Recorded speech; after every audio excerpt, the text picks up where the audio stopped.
और नए नए वीडियो सबसे पहले देखने के लिए बेल आइकन को दबाना ना भूलें। स्वावलंबी भारत श्रेष्ठ भारत श्री च्यवन लेकर आए हैं 120 से अधिक विश्व स्तरीय उत्पाद और साथ ही आपको दे रहे हैं रोजगार का सुनहरा अवसर। अधिक जानकारी के लिए संपर्क करें 9516263333 और 9516264444 पर। कबीर से किसी भक्त ने प्रश्न पूछा है कि मनुष्य शांति चाहता है, सुख चाहता है, तो उसे क्या करना चाहिए। तो कबीर साहब सिंपल सी बात कहते हैं कि जिसको जीते जी शांति मिलती है उसको मरने के बाद मुक्ति मिल जाती है, और जिसको जीवन में ही शांति नहीं है, चैन नहीं है, बहुत उलझा हुआ है, टेंशन में रहता है, कभी खुश नहीं रहता है, दुखी भी बहुत रहता है, वो मरने के बाद मुक्त भी नहीं होगा। पुनरपि जननम पुनरपि मरणम की यात्रा उसको करनी पड़ेगी। कैसे शांति प्राप्त हो और शांति के पश्चात कैसे मुक्ति हो जाए। आइए, विषय बहुत अच्छा है, इसको आज हम लेते हैं। सीधे बैठ जाओ, मन को एकाग्र कर लीजिए। कबीर साहब ने 4 बातें बताया है। जो लोग शांति चाहते हुए ध्यान से सुनेंगे, जो भी और कुछ दिन अशांत रहना चाहते हुए कम सुनेंगे। बहुत अच्छा फार्मूला है। साहब कहते हैं तंथिर, शरीर को स्थिर करना, शरीर को काबू रखना, शरीर पर नियंत्रण रखना, शरीर को कंट्रोल में रखना, शरीर को बस में रखना, शरीर को सही राह पर चलाना, शरीर को सही कार्य में प्रयोग करना, शरीर को शाकाहारी चीजें खिलाना, शरीर को वही चीज पिलाना जो मानवता के अनुकूल है, शरीर को गलत जगह न बिठाना, शरीर को सही लोगों की संगत में रखना, शरीर को सत्संग में ले जाना, शरीर को भक्ति में लगा देना, शरीर से सेवा कराना। ये सब चीजें कुल मिल करके तन की स्थिरता का परिभाषा बनती है। जाकर के फिर समझ लो उसका शरीर स्थिर हो गया। शरीर स्थिर होने का अर्थ ये नहीं है कि आलसी बनकर निठल्ला बनकर बैठ जाना, ये नहीं, बल्कि शरीर की स्थिरता का अर्थ है शरीर को सही कार्यों में प्रदत्त कर देना, और शरीर को सही शुद्ध पवित्र शाकाहारी भोजन देना, और शरीर को सही अर्थ में उसका सदुपयोग कर देना। लोगों का शरीर कहाँ कहाँ बैठ रहा है। जहाँ नहीं बैठना चाहिए वहाँ शरीर बैठा है। जो नहीं पीना चाहिए वो शरीर पी रहा है। जो नहीं खाना चाहिए वो शरीर खा रहा है। जो नहीं बोलना चाहिए मुंह बोल रहा है। जो नहीं सुनना चाहिए कान सुन रहे हैं। जो नहीं देखना चाहिए उसको आंखें देख रही हैं। हमारा शरीर तो बेकाबू हो गया है। शरीर हमारे ऊपर हावी हो गया है। तुम गाड़ी के ऊपर बैठकर चलो तो तुम हल्के फुल्के रहोगे, तुम बैठे रहोगे, तुम लेटे रहोगे, तुम फ्री रहोगे। लेकिन गाड़ी तुम्हारे ऊपर बैठ जाए तो तुम्हारी दशा खराब हो जाएगी। शरीर तुम्हारे काबू में रहे तो तुम प्रसन्न रहोगे, खुश रहोगे, आनंद से आह्लादित रहोगे। और शरीर के काबू में तुम हो गए, अब शरीर के अनुसार तुम चलने लगे, शरीर के अनुसार तुम खाने लगे, स्वाद के लिए जीने लग गए, सुंदर रूप के लिए मरने लग गए,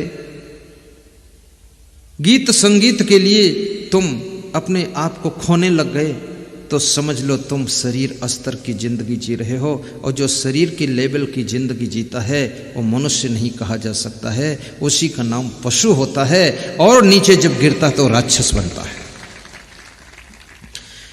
तो कबीर बहुत बड़ी बात कहते हैं कि तंथिर, जिसका शरीर स्थिर है, शरीर कंट्रोल में है, देखना है कि नहीं देखना है, एक चीज वेद ऋषियों ने भी बहुत अच्छी कही थी, 10,000 वर्ष पहले कहा था। वेद 10,000 वर्ष पुराने हैं, वेदों की उम्र 10,000 वर्ष है, और कबीर के बीजक की उम्र लगभग 600 वर्ष। कबीर का बीजक अभी बहुत पुराना नहीं है, बूढ़ा नहीं है, 600 वर्ष लगभग। लेकिन बीजक की जरूरत क्यों पड़ी? बैलगाड़ी थी तो बोलेरो गाड़ी की क्या जरूरत पड़ी? क्योंकि बैलगाड़ी धीरे चलती थी और धचका भी ज्यादा लगता था और देर में पहुंचते थे। वेद थे लेकिन थोड़ा खुला सा सिस्टम नहीं था। सार निकाल करके कबीर साहब ने बीजक की बोलेरो तैयार कर दिया कि सस्ती भी है, अच्छी भी है, और आप इस पर बैठकर स्पीड से मोक्ष की मंजिल पर जा सकते हो। ऐसा ये बीजक बोलेरो है कबीर साहब। तो कबीर साहब और वेद ऋषि ने कहा है कि तुम सिर्फ एक काम करो कि जो देखने योग्य है उसको देखो, जो सुनने योग्य है उसको सुनो, जो खाने योग्य है उसको खाओ, और जो पीने योग्य है उसको पियो, और जो बोलने योग्य है उसको बोलो, जो पढ़ने योग्य है उसको लिखो, जो सुनने योग्य है उसको बोलो।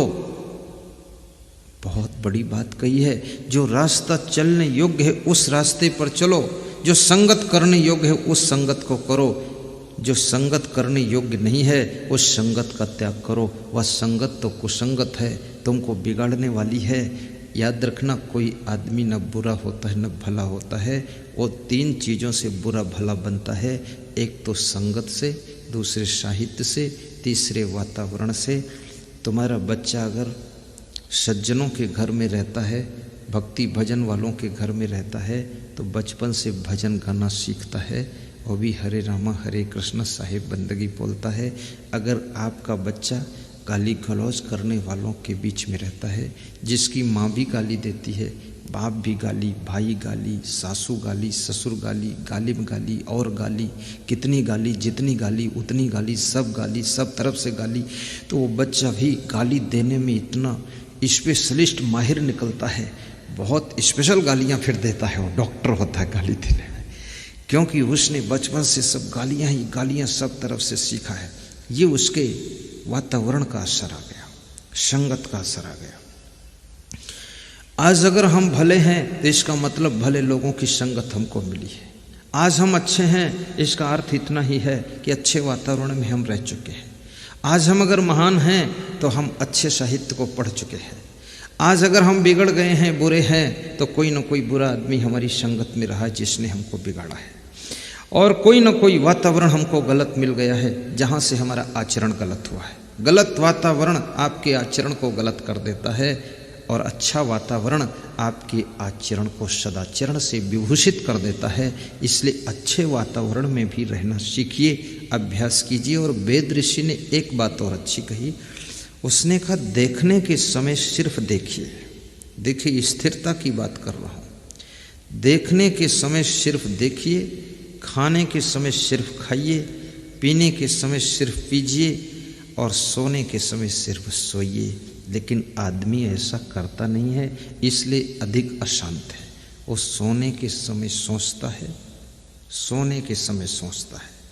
तुम सोचते हो कि ये सोता है, वो सोता है और साथ साथ सोचता है, और इतना सोचता है कि रात भर सोचता है और रात में सो नहीं पाता है।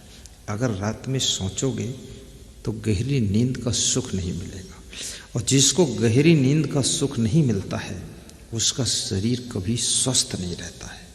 स्वस्थ रहने के लिए पहली शर्त है कि गहरी नींद में डूब जाना। स्वस्थ रहने के लिए दूसरी शर्त है कड़ी भूख कर लग जाना। स्वस्थ रहने के लिए तीसरी शर्त है कि आपके पेट में कब्जियत का ना होना, पेट का साफ रहना। स्वस्थ होने के लिए चौथी शर्त है कि आपके मन का चंचल ना होना, और पांचवी शर्त है आपका चित्त प्रसन्न रहे, ये स्वस्थ रहे। और छठी शर्त है स्वस्थ रहने के लिए, चाबी है कि आपके मन में कोई प्रकार की टेंशन ना होना, तनाव ना होना। जो खो गया खो गया, जो बच गया बच गया, जो है तो है, नहीं है तो नहीं है। और जो चाहिए तो मेहनत कर लेंगे, फिर भी नहीं मिलेगा तो संतोष कर लेंगे।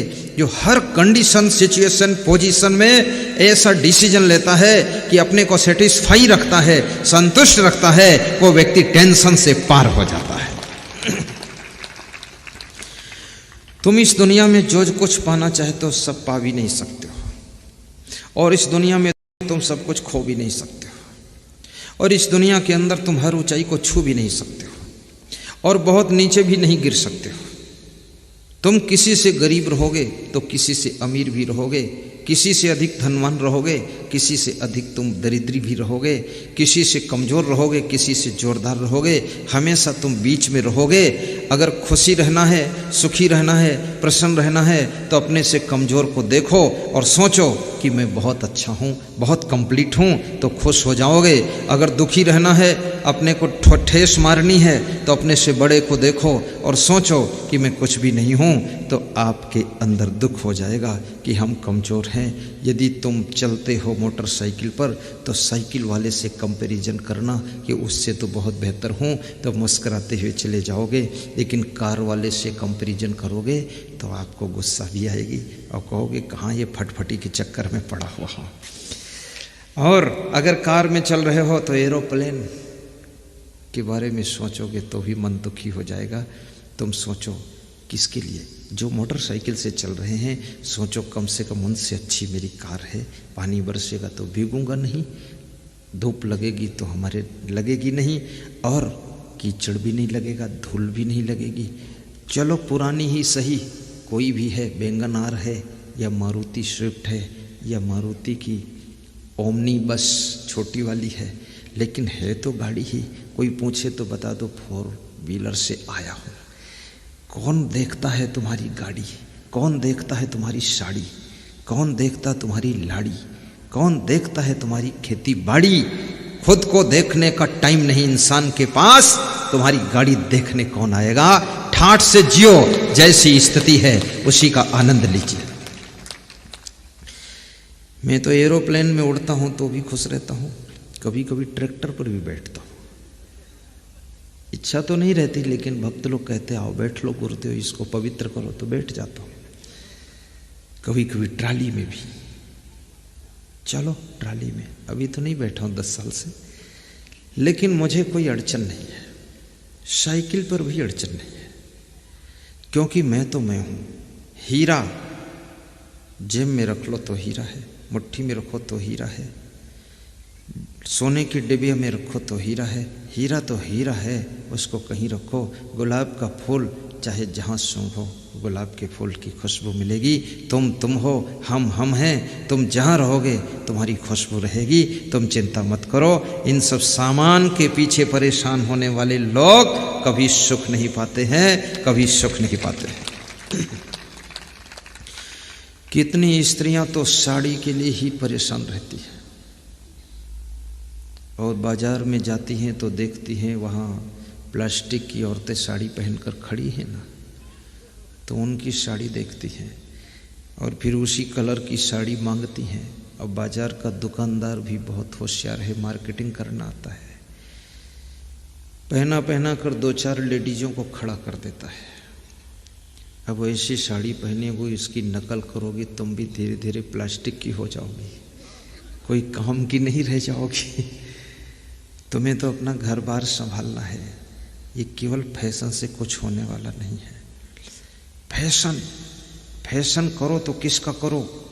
अपने जीवन को अच्छे अच्छे गुणों से सजाइए, अपने जीवन को सदाचार से सजाइए, अपने जीवन को भक्ति से श्रृंगारित कीजिए, अपने जीवन को बहुत सुंदर स्वभाव से सौंदर्य इसका कीजिए।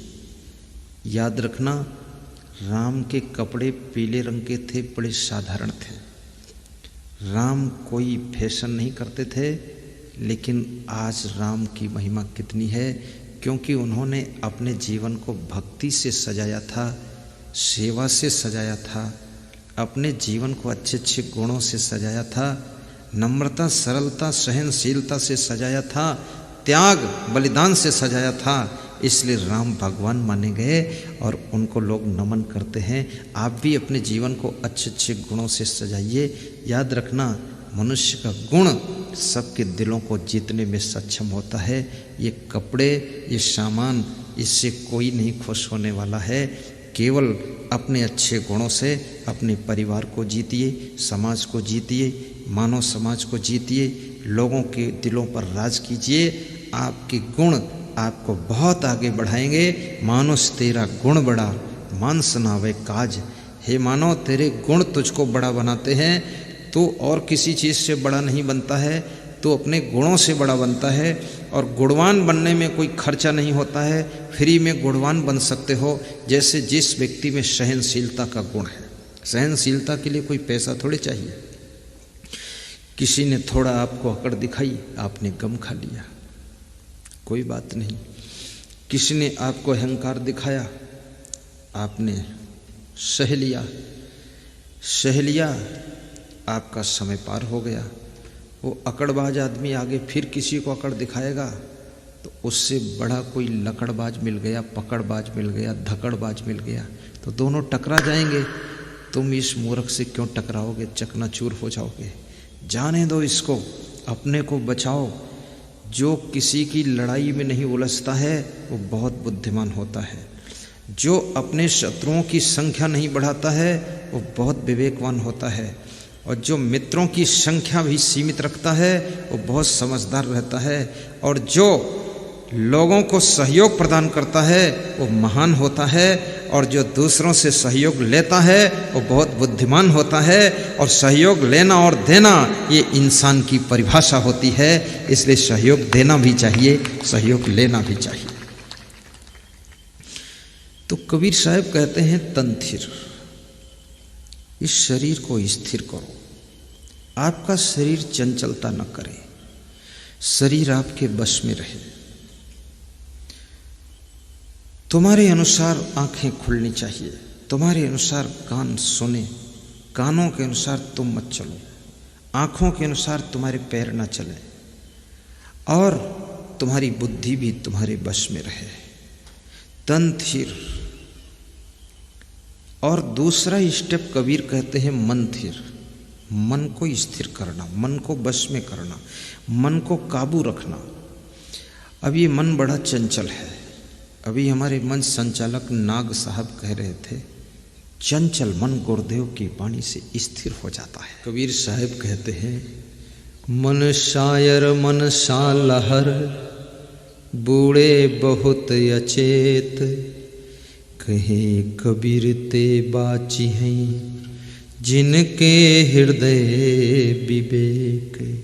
मन शायर है। शायर माने समुद्र होता है। कबीर ने मन को समुद्र कहा है। और हर व्यक्ति के पास में अपना अपना अलग अलग समुद्र है। बहुत बड़ा समुद्र है, मन का समुद्र। और सब खुद के मन के समुद्र में डूब रहे हैं। अलग से दूसरे के समुद्र की जरूरत ही नहीं, ना महासागर की जरूरत। तुम खुद एक एक समुद्र लेकर घूम रहे हो। और कितने लोगों का मन समुद्र तो इतना उफान ले रहा है कि दूसरों को भी डुबा देते हैं। हाँ, बहुत ऐसे भी हैं, जैसे हीरो हीरोइन का मन समुद्र, तो लाखों को डुबाते हैं। जितने नवयुवक लड़के लड़कियां हैं, हीरो हीरोइन का जो मन रूपी समुद्र है, उसमें लहर मनसा लहर उठ रही है, वो तो पूरे नौजवानों को डुबाती है। और खुद के पास भी मन रूपी समुद्र है। और मन रूपी समुद्र में लहरें उठती रहती है। कौन सी लहरें उठती हैं, यशवंत साहू बता सकते तुम, बानगर वाले। लहरें उठती, कहीं काम वासना की लहर, कहीं क्रोध की लहर, कहीं लोभ की लहर। जो आदमी आज ईमानदार है, कल नहीं कह सकते कि ईमानदार रहेगा। कल लहर आ गई कहीं लोभ की तो आपको ठग लेगा।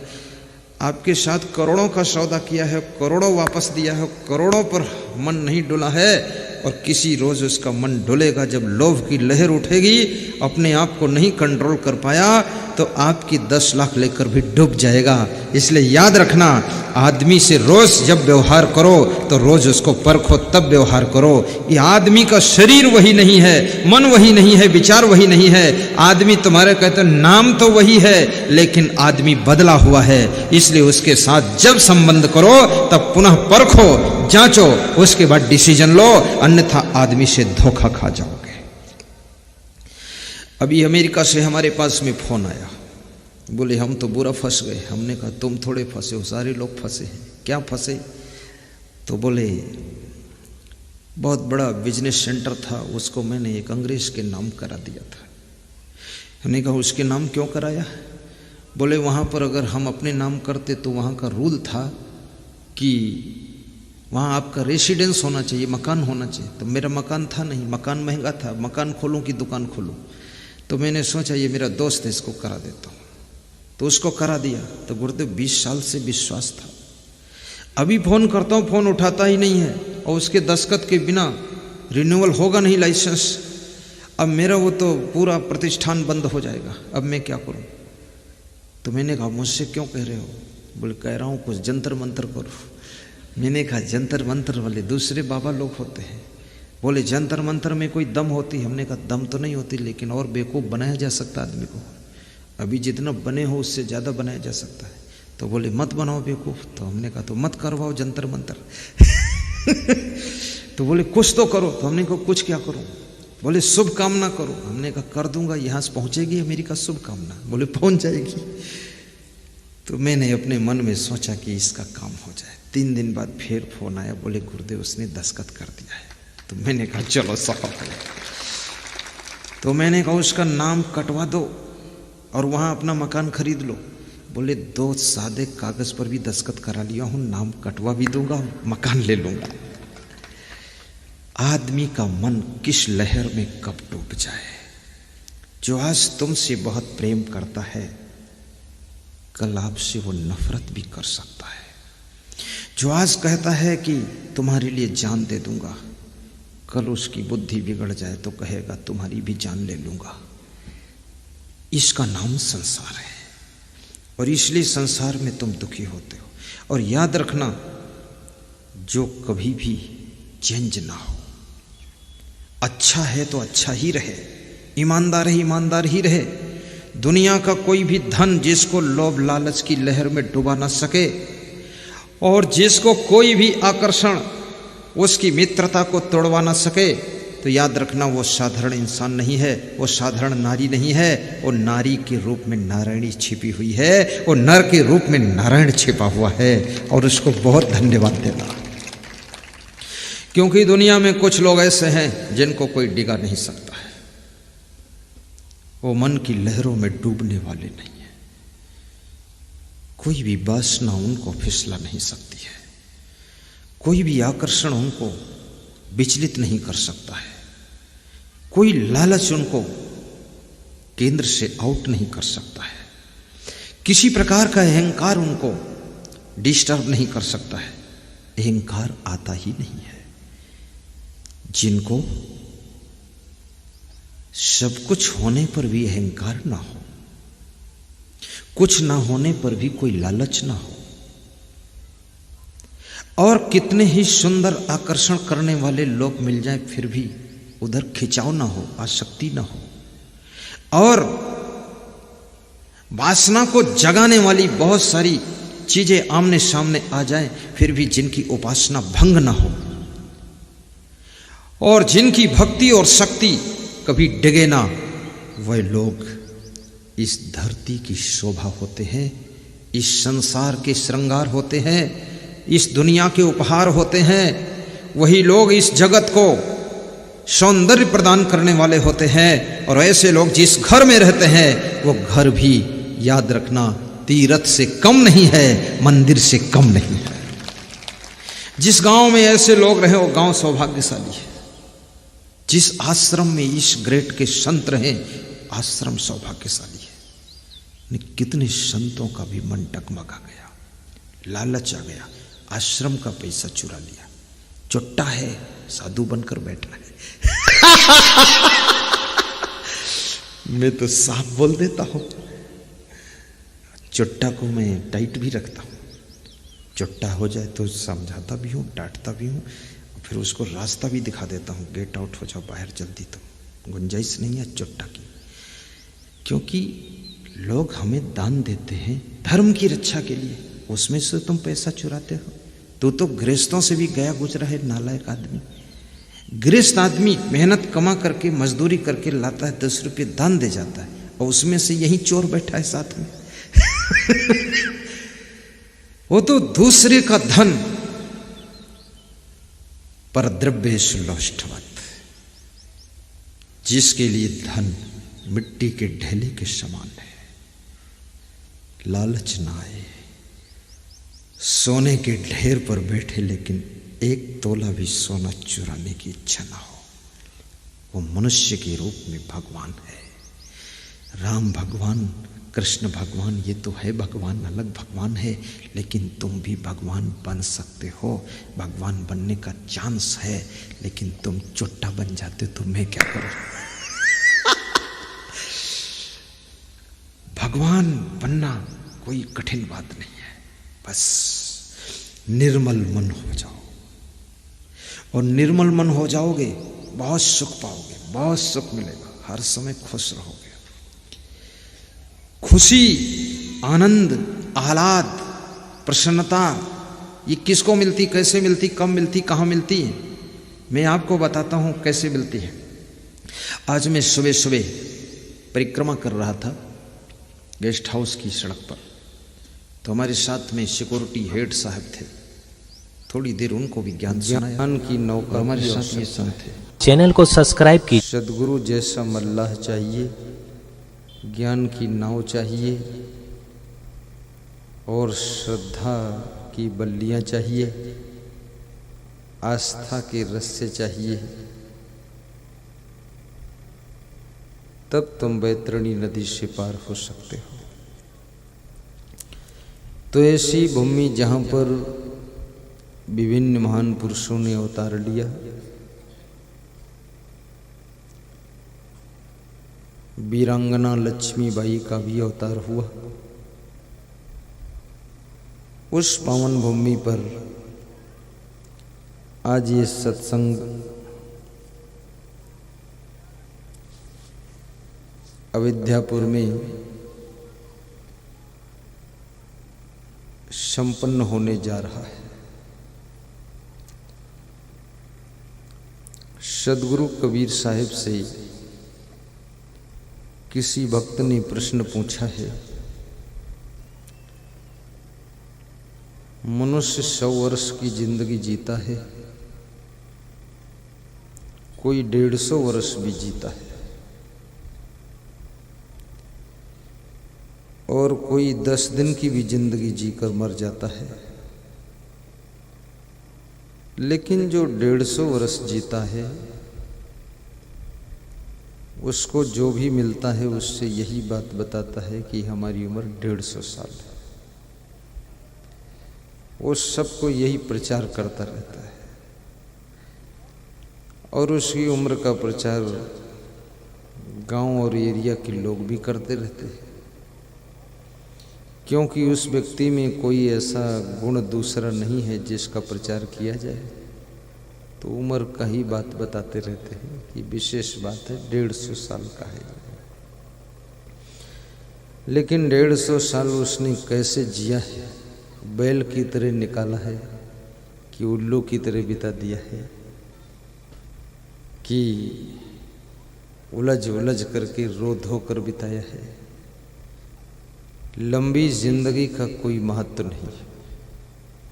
लंबी जिंदगी का मतलब लंबे समय तक तुमने नरक ढोया है। छोटी जिंदगी में कोई तौहीनी भी नहीं। आपका घर बहुत बड़ा है, इसका भी महत्व नहीं है, लेकिन घर आपका कितना प्रयोग में आ रहा है और आपका घर कितना साफ सुथरा है, आपके घर की सेटिंग कैसी है, इस बात का ज़्यादा महत्व। आप बहुत बुद्धिमान हैं।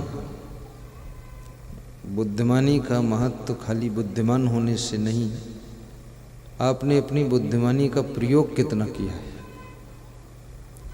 बुद्धिमान उसे कहते हैं जो विषम परिस्थितियों में भी सफलता का रास्ता ढूंढ लेता है। बुद्धिमान उसे कहते हैं जिसे घर के लोग भी टांग पकड़कर खींचते रहते हैं फिर भी आगे निकल जाता है। बुद्धिमान उसे कहते हैं जिसको आसपास के लोग दारू पीना सिखाना चाहते हैं फिर भी वो सीखता नहीं है और व्यसन मुक्त रह करके उन्नति करता है। बुद्धिमान उसे कहते हैं जो कुसंगत में न बैठकर सत्संग में जा करके अपनी बुद्धि के ऊपर और धार रखता है, तेज करता है उसको। बुद्धिमान उसे कहते हैं जो व्यक्ति 4 गालियों को सह करके और फ्यूचर के वाइब्रेशन से बचता है। बुद्धिमान वह है जो आलस्य को छोड़ करके मेहनत करता है। बुद्धिमान वह है जो धन कमाकर धन का सदुपयोग करता है। बुद्धिमान वह नहीं है जो धन कमाकर जुआ खेलता है, दारू पीता है। बुद्धिमान वह नहीं है जो अपनी पत्नी से झगड़ा रोज करता है। बुद्धिमान वह नहीं है जो घर में गंदगी फैलाता है। बुद्धिमान वह नहीं है जो दुनिया में अपयश को प्राप्त करता है। बुद्धिमान वह है जिसके यश और कीर्ति की किरणें पूरे संसार में फैल जाती हैं, वह व्यक्ति बुद्धिमान होता है। कितने लोग कहते हैं कि हम बुद्धिमान तो बहुत थे लेकिन हमारे पिताजी हमारी बुद्धि का प्रयोग कर नहीं पाए। पिताजी के पास यदि बुद्धि होती तो ये अपने बुद्धि का प्रयोग कर लेती, वह बहुत रहे।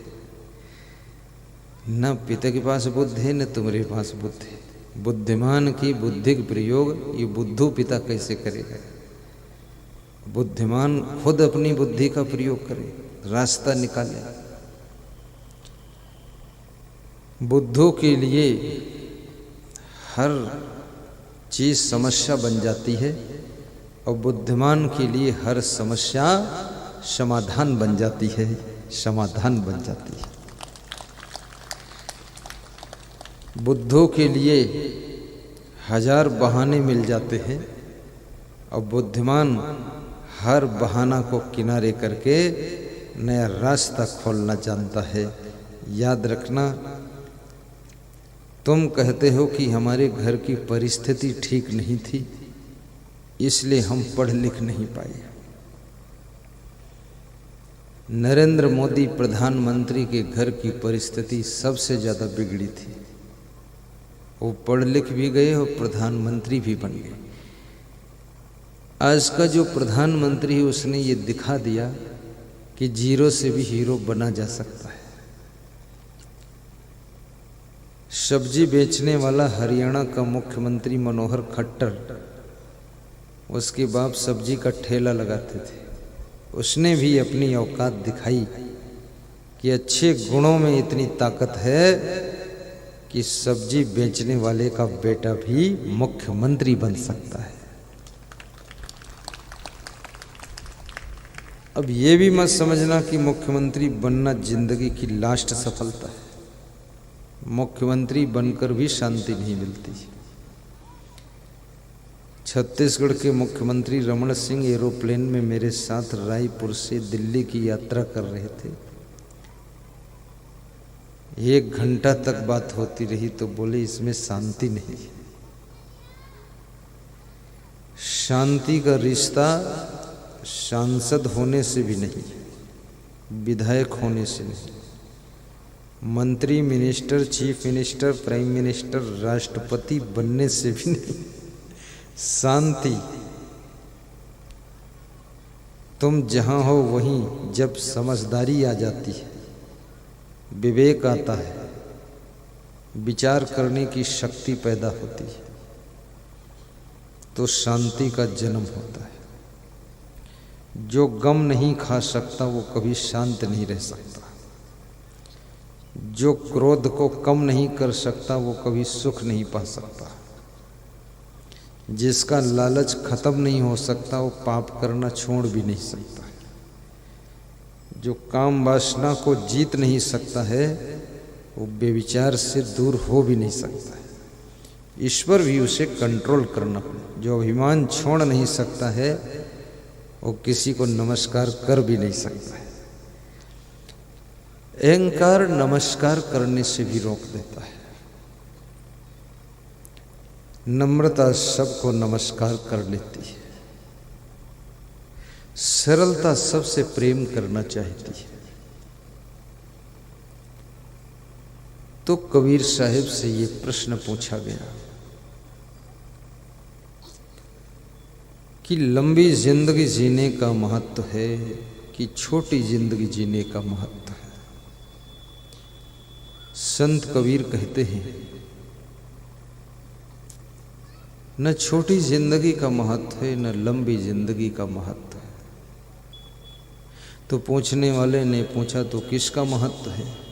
तो कबीर साहिब कहते हैं उस जिंदगी का महत्व है जो जिंदगी ज्ञान के दीपक से प्रकाशित है, जिस जिंदगी में अज्ञान का अंधकार नहीं है, भटकाव नहीं है।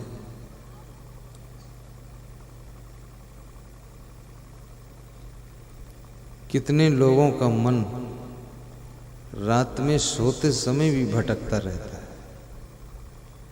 और सवेरे लोगों को बताते हैं कि रात में स्वप्न में हम बॉम्बे की सैर करके आ गए।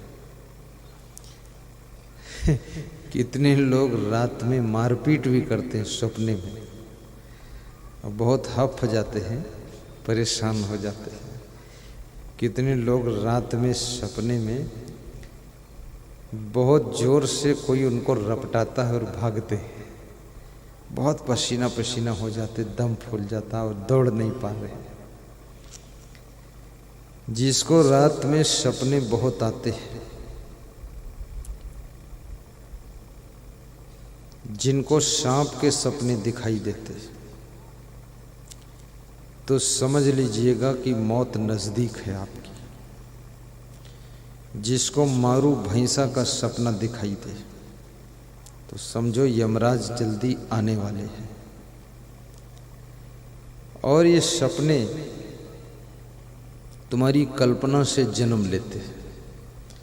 सपनों में बहुत सच्चाई नहीं है। कितने लोगों को सपने में भूत प्रेत चुड़ैल दबाते हैं, जबकि भूत प्रेत चुड़ैल संसार में होते ही नहीं, तो ये दबाते कैसे? आदमी जब मर जाता है, शरीर दफन कर दिया जाता है, आत्मा निकल करके दूसरी जगह जन्म ले लेता है, तो इसमें भूत प्रेत चुड़ैल कौन सी चीज बन गई? भूत कहते हैं बीते हुए, जैसे भूतपूर्व प्रधान। अब भूतपूर्व प्रधान और भूत प्रेत थोड़े हो गया है। भाषा को अपभ्रंश कर दिया लोगों ने। भूतपूर्व को भूत प्रेत कहने लगे, पूर्व कहना तो छोड़ दिया, प्रेत बना दिया उसको। और कोई स्त्री ज़्यादा कंकाला टाइप की तो उसको चुड़ैल बोलने लगे। कितनी जिंदा स्त्रियों को लोग कहते हैं कि हमारे घर में 2-3 चुड़ैलें रहती तो कौन ही है चुड़ैलें? अरे कहीं ना वही तीनों बहुएं आई हैं, तीनों चुड़ैलें हैं। इतनी मार पीट झगड़ा करती है और चुड़ैलें हैं जो बहुत गंदे फंदे घूमते रहे, उनको लोग कहते भूत बने घूमत। तो ऐसा लगता है कि भूत को कहीं देखी नहीं, वह मॉडल के रूह है। भूत कब देखा तुमने? कैसे कहते हो भूत बने घूमत?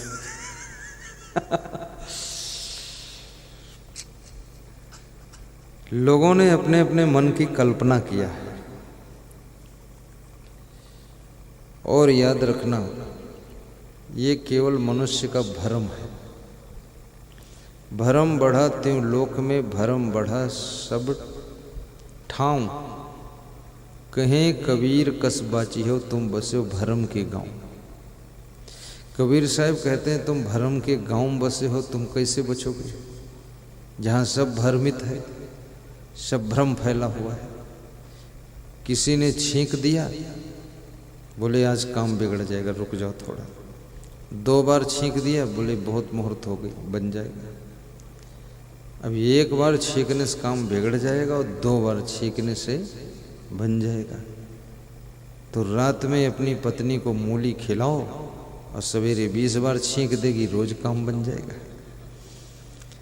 ये छींकने से काम बनने बिगड़ने का रिश्ता कहाँ है? ये तो उस आदमी के नाक में माइंड में कुछ खुजलाहट हुई, छींक आ गई। ये शरीर का धर्म है, छींक आ जाती है। उससे लोगों ने काम बनने बिगड़ने का रिश्ता जोड़ दिया। ये भ्रम है। किसी के सिर पर कौवा बैठ गया, अब ये भ्रम हो गया कि कौवा सिर पर बैठने से कोई न कोई मर जरूर जाता है। तो मरने से पहले अपने सगे संबंधी में सूचना भेज दो कि घर में कोई मर गया है, तो वहाँ लोग रो लेंगे, तब कौवा के बैठने का जो प्रभाव है वो खत्म हो जाएगा।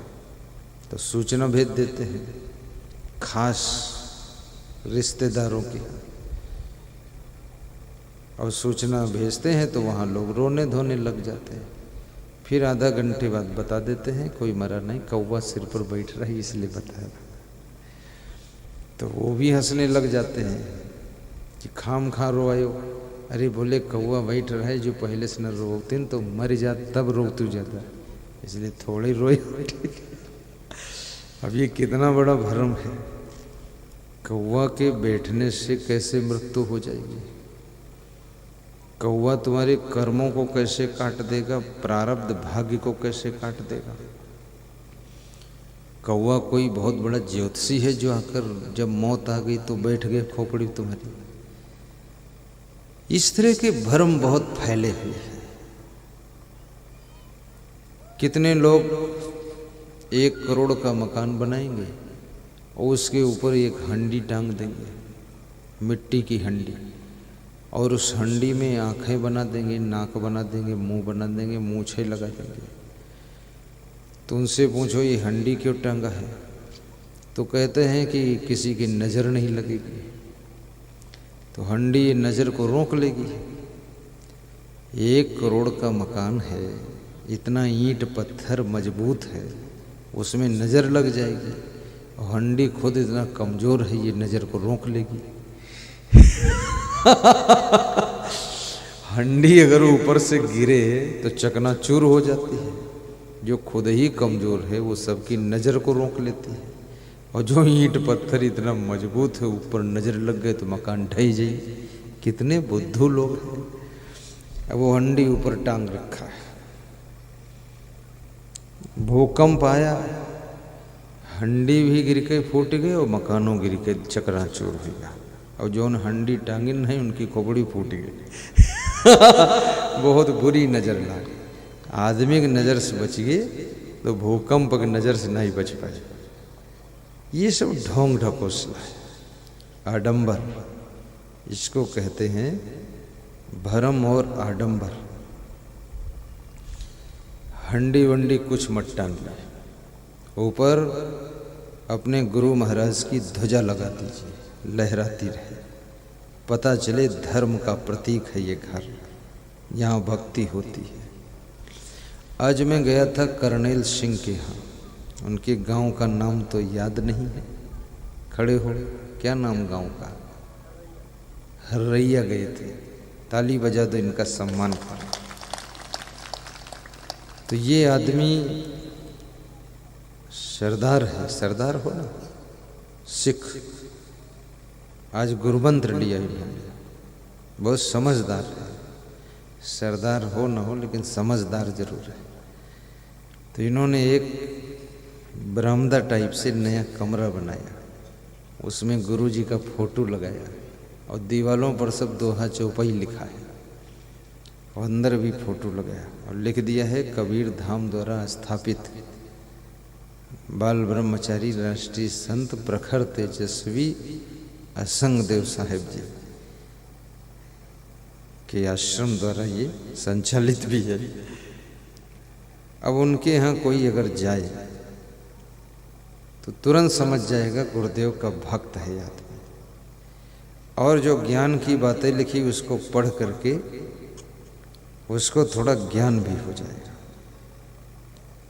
मैंने पहली बार ये देखा पूरी इंडिया में, ये प्रथम भक्त है जो अपनी बुद्धि से इतना दिमाग लड़ाया और सब दीवालों पर लिखा है। और मोटरसाइकिल में छोटा हारन लगाकर, पेन ड्राइव लगाकर जहाँ जात गली भर भजन सुनावत जाते। गुरु जी का प्रवचन हम सुनावत रह सबका। लोग कहीं तुमका पुलिस वाले रोक ले, और पुलिस वाले भी खड़े हुए के सुनत का बहुत अच्छा ही हमको मिल जाएगा। कौन रोक लेगा उसको? दुनिया के लोग सैया बलमों बजा तो का कोई नहीं रोकता है, तो इसको कौन रोकेगा? तो मैं आपको धन्यवाद देता हूँ कर्नल सिंह। मैंने उनसे पूछा वास्तव में मिलिट्री में कर्नल रहे हो कि नाम ही है? बोले खाली नाम ही नाम है, कर्नल वर्नल नहीं रहे। पर ये श्रद्धा ऐसी होनी चाहिए। बैठिए, आशीर्वाद। आज गुरु मंत्र भी लिया इन्होंने।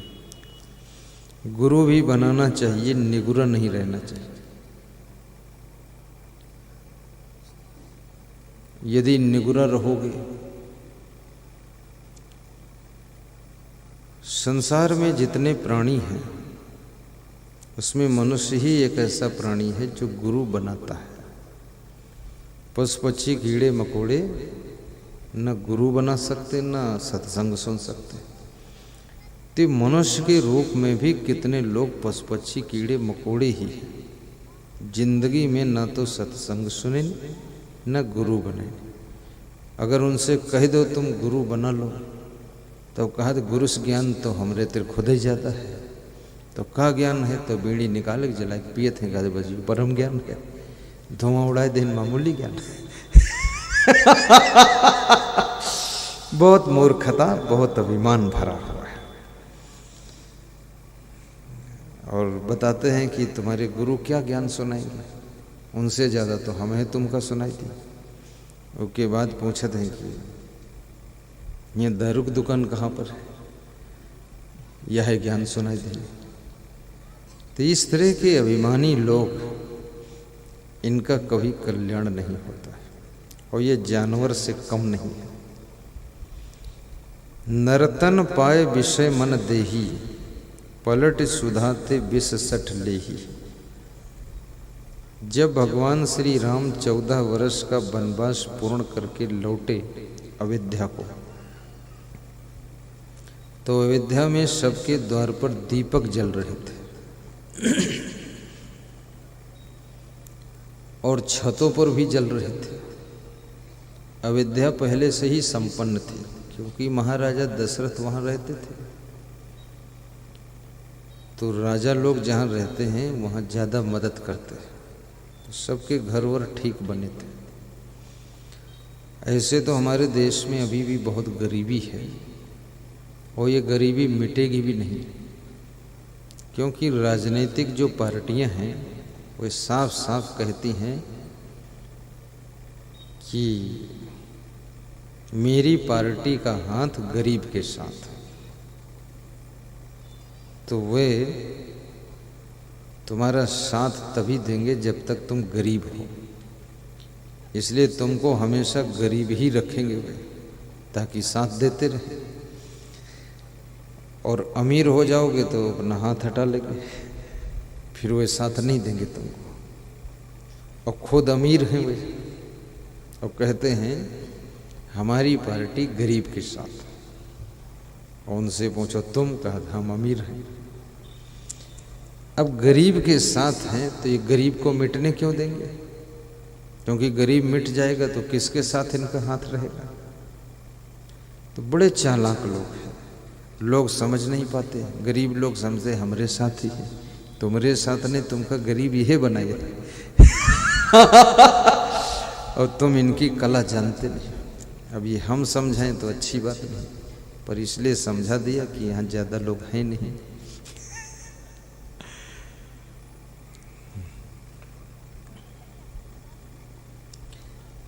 कुछ पार्टियां कहती हैं सबका विकास सबका साथ। जब सबका विकास, तो ये बहुत लोगों ने विकास हुआ कहीं नहीं। इनका क्यों नहीं हुआ? 65 साल हो गए कहते कहते सबका विकास और सबका साथ, और जो जैसा था वैसे फूस एक झोपड़ी लगाई और डिबिया जलावत और आग लगत, हर साल जलत झोपड़ी। फिर बेचारे दूर से हाथ सेंक लेते हैं, फिर पाती इकट्ठा करते छावत। अब ये 65 साल में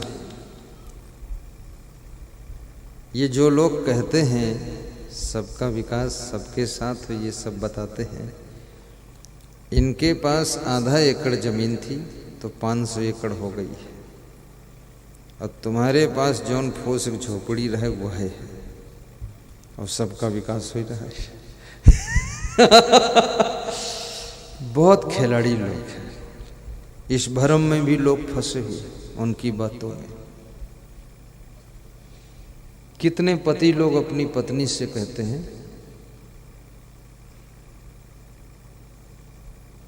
कि तुमको हम अपनी जान से ज्यादा मानते हैं, तो पत्नी बहुत खुश होती है कि इसकी जान से भी ज्यादा मैं इसके लिए हूं। कुछ पति कहते हैं कि तू मेरी जान है, तो पत्नी सोचती है जिस दिन चाहूंगी जान निकाल दूंगी, खींच दूंगी, जब मैं ही इसकी जान हूं तो मेरे हाथ में डोरी। एक पत्नी ने पूछा आप हमको बहुत मानते हो, कहते हो तुम मेरी जान हो, तो उसने कहा मैं 10 स्त्रियों से और कह चुका हूं। बोले पागल, धोखेबाज, भ्रम। इस तरह की भ्रमित बातें लोग करते रहते हैं, फालतू बातें। ज्योतिषी मिल गया उसको हाथ दिखाते, ज्योतिषी ने बता दिया 7.5 शनि तुम पर लगा है। बहुत उलझन हो गई, 7.5 शनि, 7 होता तो भी ठीक, 8 हो तो भी ठीक, अब 7.5 आधा टुकड़ा लगा हुआ। अब 7.5 शनि, शनि तो देवता है, वो किसी के ऊपर लग करके उसको सताएगा क्यों? और जो सताता है वो देवता नहीं होता है, और जो देवता होता है वो किसी को दुख नहीं देता है। और कहते हैं 7.5 शनि तुम्हारे घर में 1 महीने में कुछ अपशकुन हो जाएगा, कोई दुर्घटना हो सकती। लोग डर गए तो पूछते क्या करना पड़ेगा? मैंने सुना है कोई यादव जी अपने द्वार पर भैंस का दूध दूह रहे थे, वहां ज्योतिषी पहुंचा, उनकी भैंस देखा, उनके एक ही बच्चा था यादव जी के, तो उस बच्चे का हाथ देखा, हाथ देखकर बताया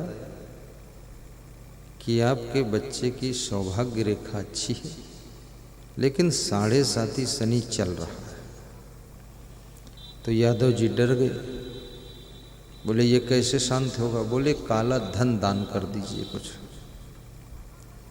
दान करना बुरा नहीं, दान तो देना चाहिए। कन्यादान, रक्तदान, नेत्रदान, समयदान, श्रमदान, बुद्धिदान, ज्ञानदान, अन्नदान, दान करो, अच्छी बात है, लेकिन ये आडंबर के साथ डर के करो, उससे कोई फायदा नहीं। तो यादव जी गुरु बना चुके थे, तो उनके गुरु जी उस समय घर में आए थे।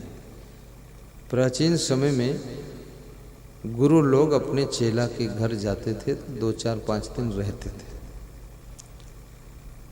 अब कम रहते हैं गुरु लोग भी टाइम नहीं, बिजी बहुत है, और वहाँ डेरा डालना ठीक भी नहीं, क्योंकि चेला भी बिजी है, चेला भी बिजी है।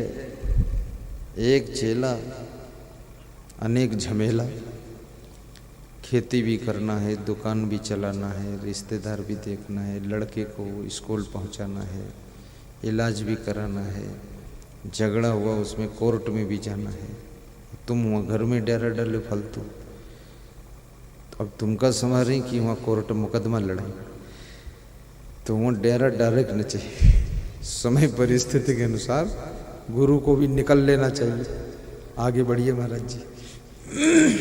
तो गुरु वहाँ उस समय ऐसी परिस्थिति नहीं थी, तो वो वहाँ 7 दिन के लिए रुके थे, साप्ताहिक।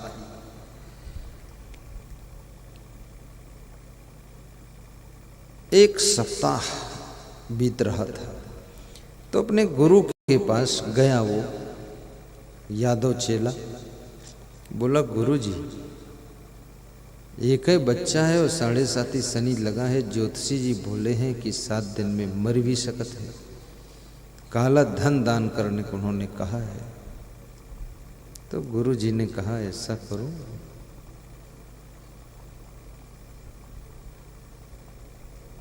काला धन देना है तो 1 मीटर काला कपड़ा दे दो जाकर। अभी काला है तो 1 मीटर काला कपड़ा भेंट कर दिया। ज्योतिषी ने देखा तो कहा कि कपड़ा नहीं चाहिए, दान काला हो और जान वाला हो, ये तो बेजान है। फिर वो गुरु के पास गया, पूछा तो गुरु ने कहा, तुम्हारे गांव में कोई सपेरा नहीं है? काला सांप पिटारम बंद करके दान कर दे, काला भी और जान वाला भी। तो बोले, रहता तो है सपेरा। बोले, ले आओ उसके यहाँ से। पिटारम सांप काला ले आए और दान कर दिया। ज्योतिषी ने सोचा कोई अच्छी चीज हुई, डिब्बे के अंदर खोला तो सांप फुफकार कर काटने दौड़ा। ज्योतिषी घबरा कर पीछे गिरा। अरे बोले, ये दान है कि काल है? ये दान थोड़े चाहिए। बोले, फिर आप बोले थे ना काला हो जान वाला हो, ये काला भी है जान वाला भी है।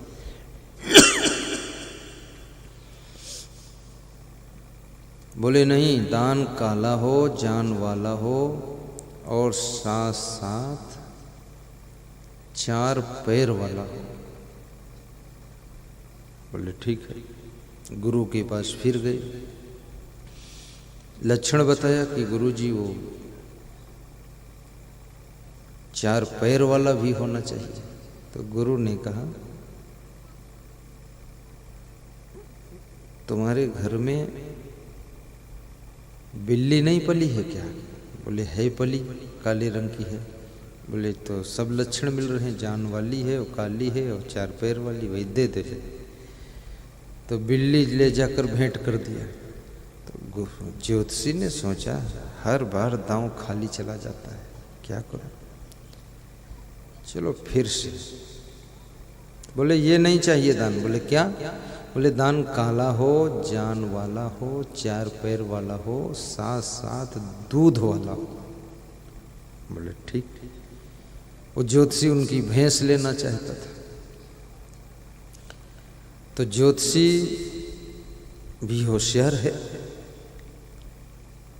और यादव जी सीधे थे बेचारे, लेकिन उनका गुरु होशियार है। गुरु पारखी गुरु था। पारखी गुरु का शिष्य कभी भटकता नहीं, उसको कोई ठग नहीं पाता। तो गुरु से यादव जी ने पूछा कि गुरु जी, उन्होंने कहा दान काला हो जान वाला हो 4 पैर वाला हो दूध वाला हो। तो गुरु ने कहा, तुम्हारे गांव में कोई काली कुतिया नहीं ब्याई है? बोले, है कुतिया, वो प्रधान जी की है पूरा मोहल्ले। बोले, उसको रोटी का लालच देकर ले आओ और बांध के ज्योतिषी जी का दान कर दे। तो कुतिया पकड़ लाई वो और ज्योतिषी जी को दान किया। तो ज्योतिषी जी ने अपने माथे पर हाथ मारा और कहा, कुछ भाग्य ही साथ नहीं दे रहा है, अब आगे क्या करूं?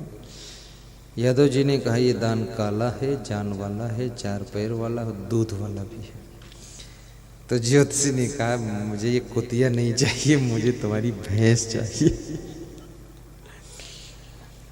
तो फिर उसने गुरु जी से बताया कि वो भैंस मांग रहे हैं।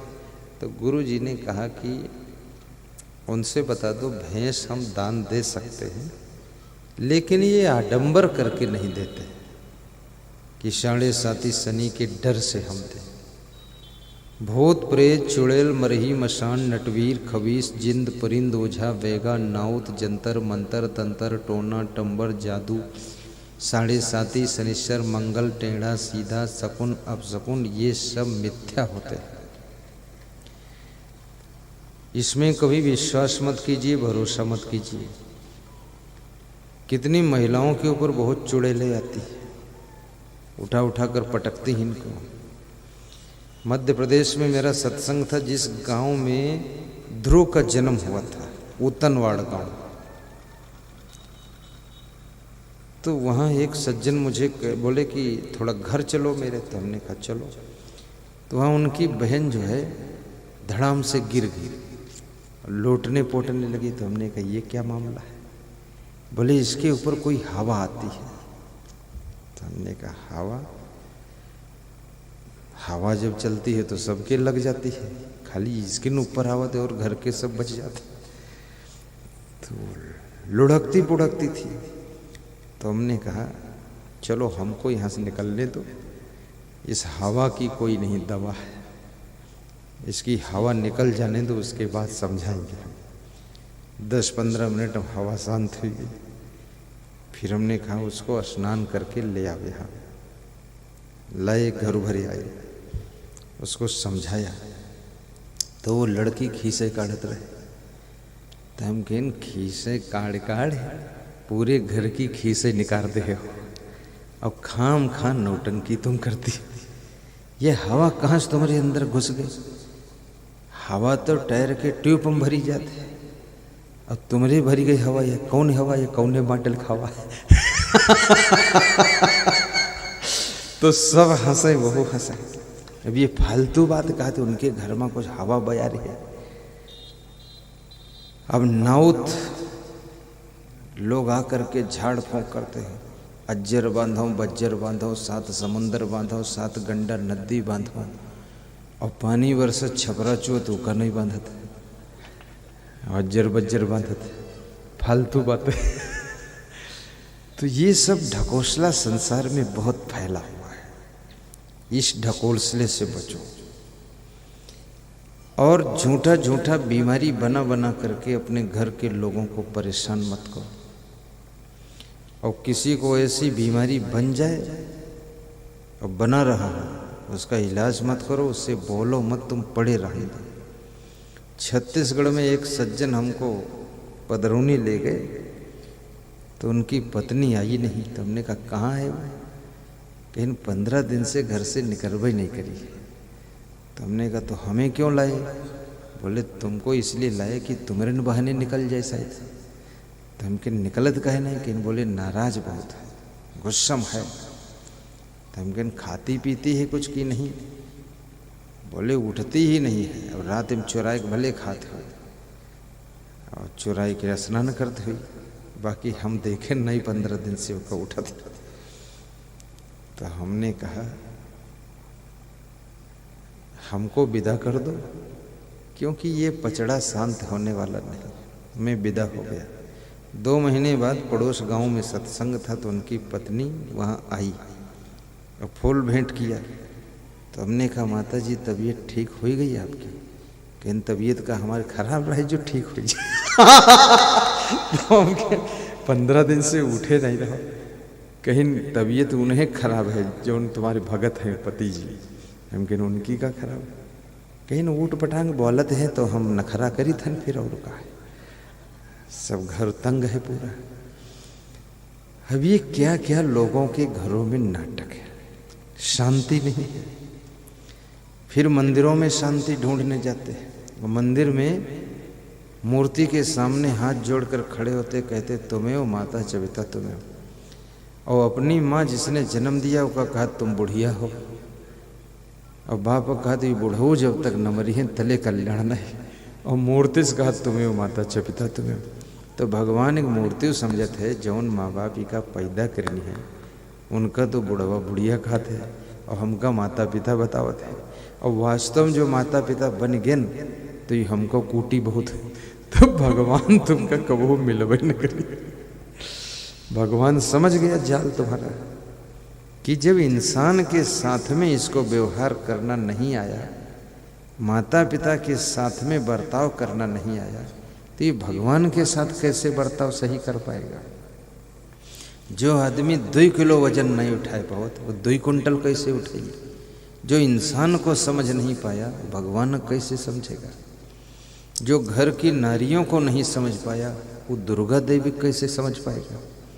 अब दुर्गा देवी गीत गाते हैं 9 दिन दुर्गा और 9 दिन के बाद फिर मुर्गा।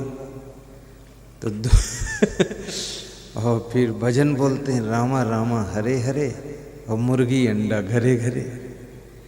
हरे कृष्णा हरे रामा 2-2 अंडा सुबह शामा। रघुपति राघव राजा राम पता न पावे सीता राम शाम हुई तो 200 ग्राम। रघुपति राघव राजा राम पता न पावे सीता राम। ये क्या नाटक बना रखा है। एक आदमी कहता था हम दारू पीते हैं तो तुलसी दल डाल कर पीते, क्योंकि हम वैष्णव परिवार के डायरेक्ट नहीं पीते, तुलसी दल डाल देता हूँ पवित्र हो जाती है। हम कहते तुलसी दल लेटरिन में डाल दो और फिर खा लो पवित्र हो जाए। कहा तुमसे तर्क ना करी भाई। हम कहते तो फालतू बात मत बोलो। वो तुलसी दल डाल के हैं दारू पवित्र करते, तो तुलसी दल डाले से दारू पवित्र हो सके तो गोबर में डाल दो वह पवित्र हो जाए। घर में हलवा बनाओ की जरूरत है नहीं, गोबर हलवा होगा।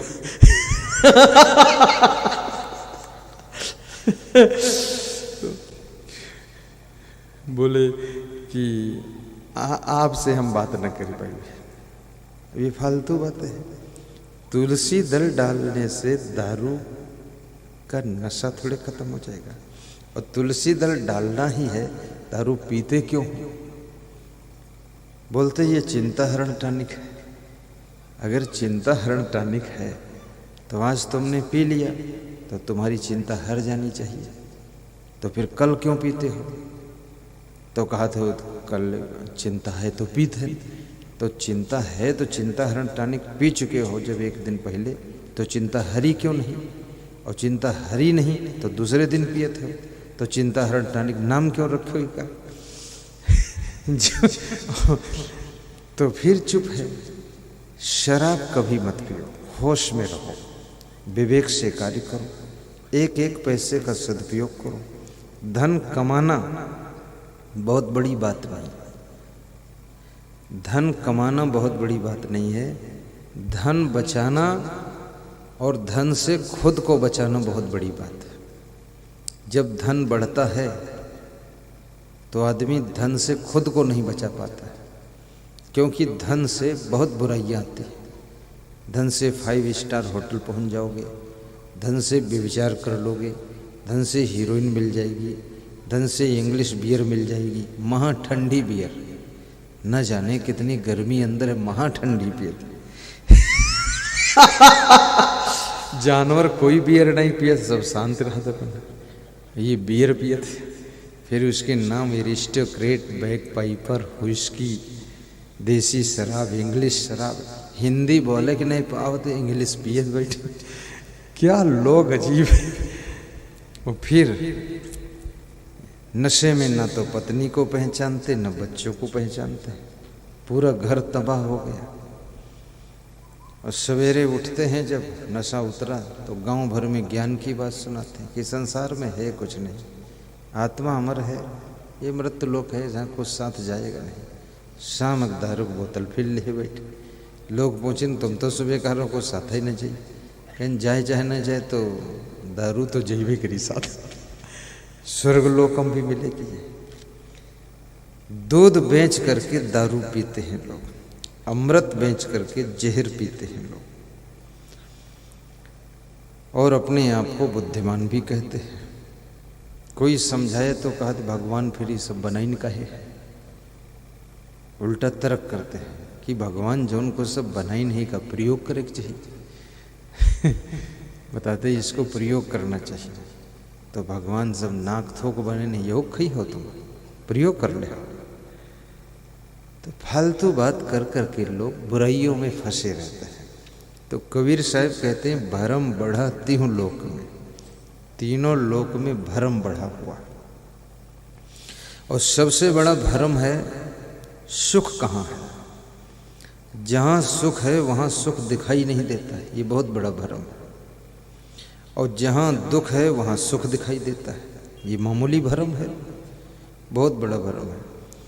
लोगों को संसार के भोगों में सुख दिखाई देता है, बल्कि वहाँ दुख है।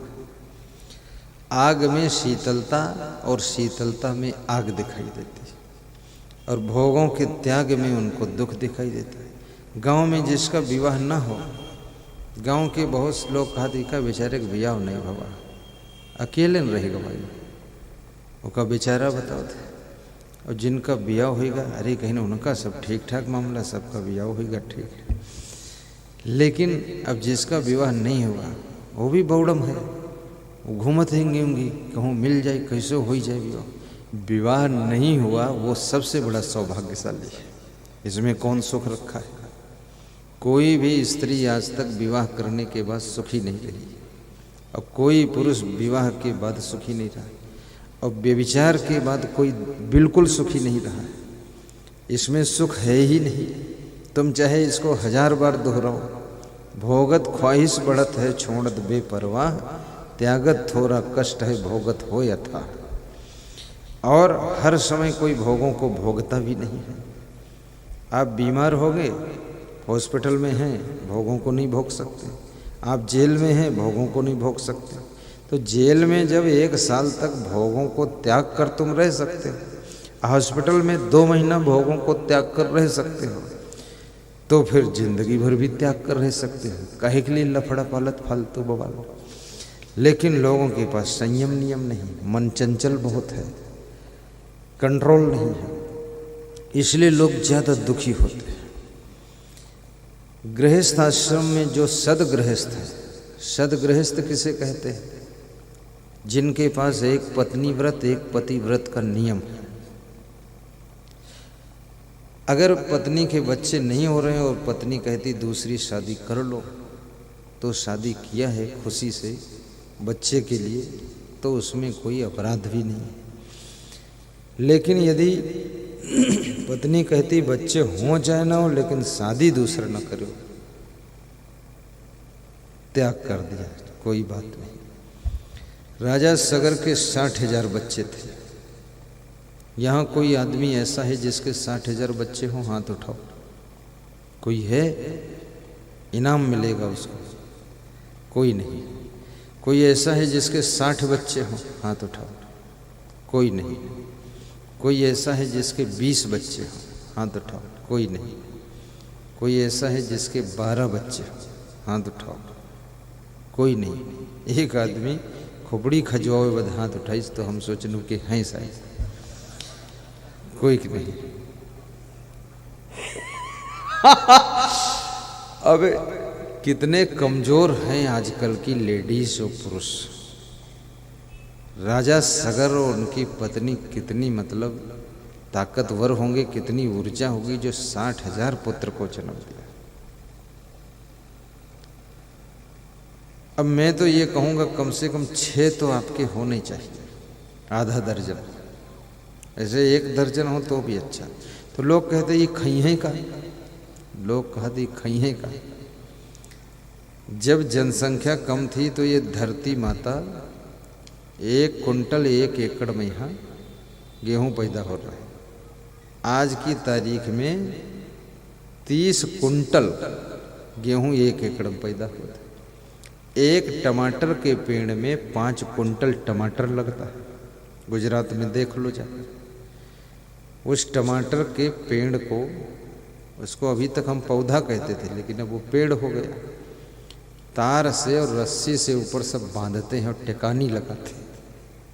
इतने वो फल देते हैं कि वो अपने के नहीं संभाल पाते, सब रौंद फौंद गिर जाएगी। अब यूपी में किसी को टमाटर की खेती करने की भी सहूर नहीं।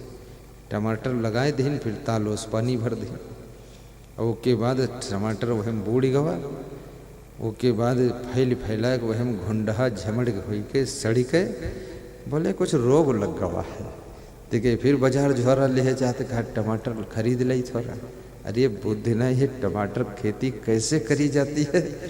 ऊंची मेड़ बनाइए, उस पर पौधा लगाइए, नाली में पानी छोड़िए, और मेड़ भी 2 फीट चौड़ी होनी चाहिए, उसकी जड़ में पानी नहीं पहुंचना चाहिए। फिर तार ऊपर बांधिए, उसमें रस्सी से उसको टांगिए, वो सुतली से, और डंडे से भी उसको सहारा दीजिए। 10 आदमी का परिवार है, 10 पौधे काफ़ी है, और 20 दाना 200 रुपये के आते हैं, वो मंगाइए बीज के लिए। ये नहीं घोरे बिरवा उगे उसका लगाई दी दिखे आशा रखे टमाटर में, टमाटर नहीं उसमें कटैये गोली तना टमाटर होते। तो कहा तो बहुत छोटे छोटे आए हैं, तो बांट की चटनी बना लो। तो उनकी पत्नी से लूटी बाटम रगड़त है। कहा तो सब्जी बदे अलग से लावे पड़ी है, दोनों बुद्धू हैं। ठीक से काम करो व्यवस्थित, एक एक पौधे में 5-5 कुंटल टमाटर आ जाए, आप पूरा छकिए। और हमारे भारत देश में कुछ ऐसी बिरादरी हैं जिनको जनसंख्या की फिक्र ही नहीं, चाहे 1 दर्जन हो जाए चाहे 12 दर्जन हो जाए। अब कुछ ऐसी बिरादरी हैं जिनका एको बच्चा हुआ तो बड़ी टेंशन है, इनका पढ़ाई कैसे। एक बच्चा होना चाहिए साधु बनने के लिए, दूसरा बच्चा हो माता पिता के सेवक के लिए, तीसरा हो देशभक्ति बॉर्डर पर युद्ध करने के लिए, देश की रक्षा, चौथा बच्चा होना चाहिए राजनीति करने के लिए, और 5वां बच्चा होना चाहिए खेती बाड़ी करे घर में सब पूरी, और 6ठा बच्चा हो चाहिए वो छूट पर रहे कि जौन काम कोई बीमार हो जाए वो कि तुम जुटो कर सके। हाँ, स्पेशली काम करो, मार्केटिंग देखो, बिजनेस करो, कहीं अकाल पड़ जाए, बाढ़ आ जाए, खेती चौपट हो गई तो भूखे मर्जी हो, एक का बिजनेस में लगाओ, ठीक से बिजनेस करे। और तुम्हारी ये कोई है होगा बॉर्डर पर वृद्ध है, वहाँ मरी गवा तो यहाँ कोई नहीं रही, साधु बनाई दे तो घर में काम खत्म हो गया। इसलिए साधु भी बहुत कम लोग बन पाते हैं, क्योंकि जब बच्चा ही न पैदा करी हो तो साधु कोई पड़वा थोड़े बनी है भैंस के।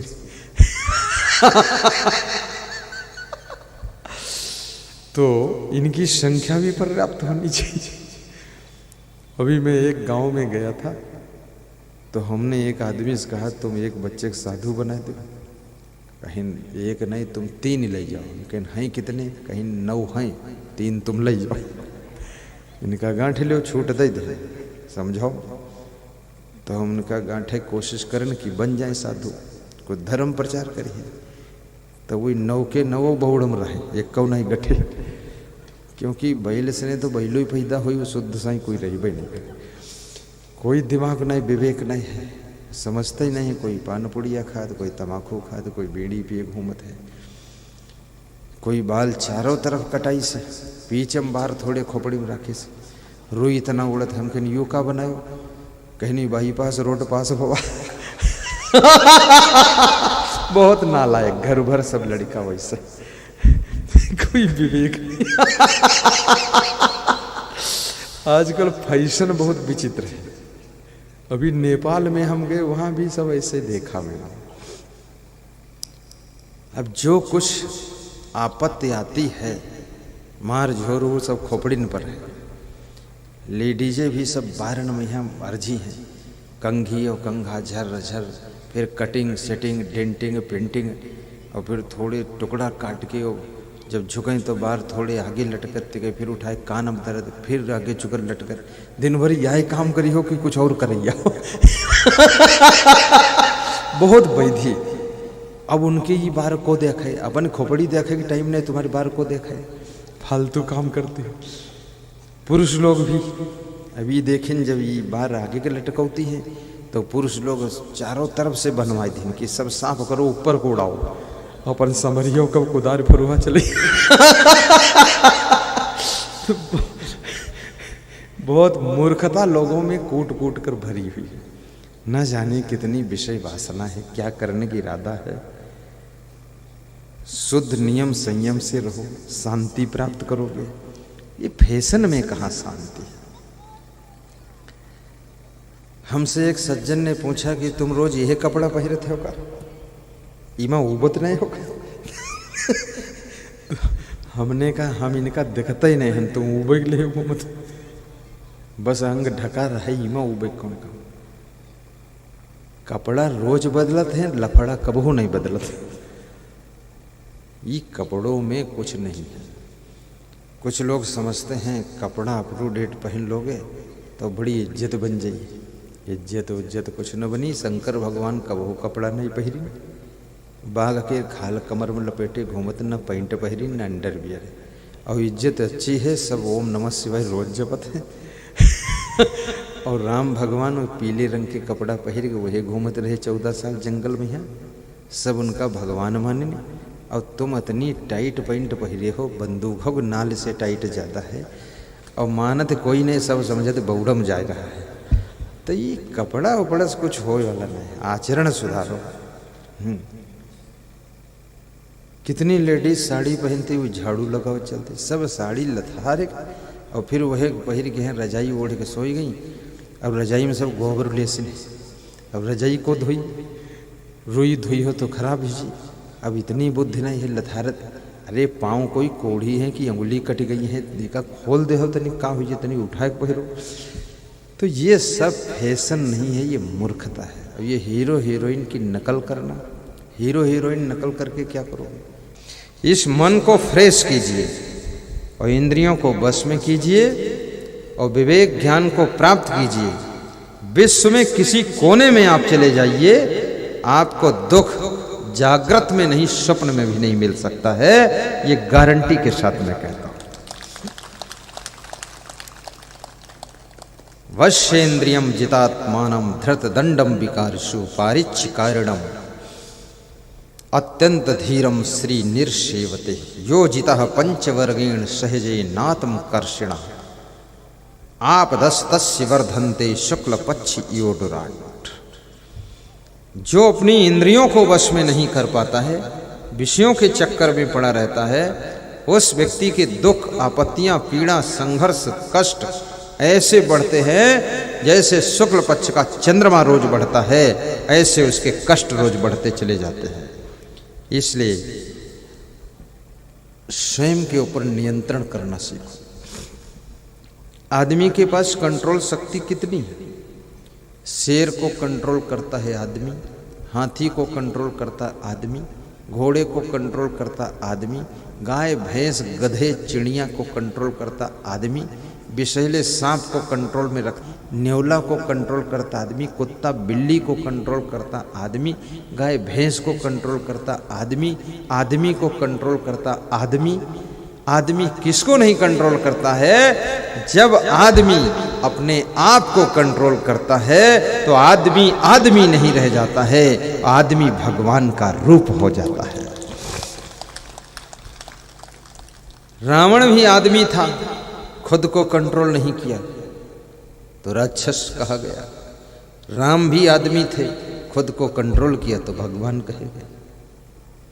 अब ये कहानी सब पढ़ते हैं, पूरी रामायण पढ़ लिया, राम सीता कहानी पढ़ लिया, उसके बाद जब बने के नंबर आवा तो सीता नहीं बनी, फिर सुपर्णखा बन के बैठी। राम नहीं बने, फिर रावण और कुंभकर्ण बने बैठे। अभी बिहार में मेरा प्रवचन था कैमूर जिले में 1 हफ्ते पहले, तो लोग बता रहे थे, कह रहे 3 बहुएं हैं, इनसे 3 से पूछ लो तुम सबसे 100 नंबरी कौन बहू है। तो हम कोई की बहू से पूछित नहीं है, हम सत्संग ऐसे सुनाई दी थे। तो कहें 3 8 बजे तक सोती हैं, उठे के नाव नहीं लेती। तो हम कहें तुमका कौन परेशानी? कहें हम घर के मालिक हैं ना, हमका बहुत परेशानी। कहाँ परेशानी तुम्हें? कहें 3.5 करोड़ के प्लाट खरीदन है, उसका पैसा भी देना बाकी, 2 महीने से हंसब शुरू करना है और 2 महीना पहले हंसी होता ही नहीं रहे। हम कहें कैसे हंसाई लागे? कहें तुम्हारा प्रवचन 2 महीने से यूट्यूब हम सुने थे, तब ज्ञान होएगा तब हंसित है और हंसाइत है और सबका सुनाइत है, हजारन सुनाई दिया, सबका बता दिया।